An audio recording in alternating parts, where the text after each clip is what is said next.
சுமார் 10 வருடங்களுக்கு முன்னால் இதே மேடையில் நமது இதய தெய்வம் புரட்சி கலைஞர் கேப்டன் அவர்களும் அந்நியார் அவர்களும் இதே மேடையில் அமர்ந்து பாட்டி உரையிலே அந்த பொதுக்கூட்டத்திலே நான் அங்கே அமர்ந்து நான் கேட்டுக்கொண்டிருந்தேன். அப்பொழுது நான் குன்னூர் ஒன்றியத்தின் மாவட்ட பிரதிநிதியாக இருந்தேன்.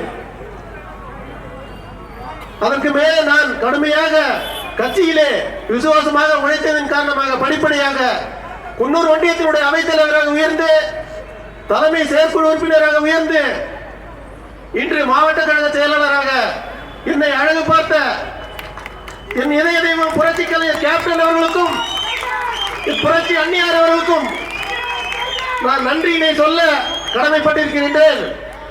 அதே சமயம் அந்நியார் சொன்னது பார்த்துக்கலாம் அப்படின்ற அவங்களுக்கு அந்த நான் என்ன எதுக்கு சொல்ல வரேன்னா, எது எடுத்தாலும் அவங்க மழை பெய்யுதாப்பா, ஐயோ அப்படியா, என்ன பண்ணுவப்பா, என்ன பண்ணுவப்பா, அப்படியெல்லாம் இல்ல, ஒரே வார்த்தை தான், பார்த்துக்கலாம்ப்பா, அவ்வளவுதான். இப்ப பாருங்க கூட்டத்தை பாருங்க. அதனால கடவுள் இருக்காரு, கேப்டன் இருக்காரு, அவர் நடத்துவாரு. நான் எதுக்கும் நான் பயப்படுறது கிடையாது, எதுக்கும் பயப்படுறது கிடையாது. பலர் வந்து சொல்லுவாங்க, எதுக்குப்பா இந்த தேமுதிக போயிட்டு மாவட்டத்தில் இருந்து என்னதான் பண்ண போறேன், தேஞ்சி போச்சு ஓஞ்சி போச்சுன்னு சொன்னாங்க. என் மக்களே பாருங்க, தேஞ்சிருச்சா ஓஞ்சிருச்சா தேமுதிக பீனிக்ஸ் பறவைகள், தேமுதிக பீனிக்ஸ் பறவைகள். நீங்க புதைக்க எந்திரிச்சு வரும், எரிக்க எந்திரிச்சு வரும். அதுதான் தேமுதிக.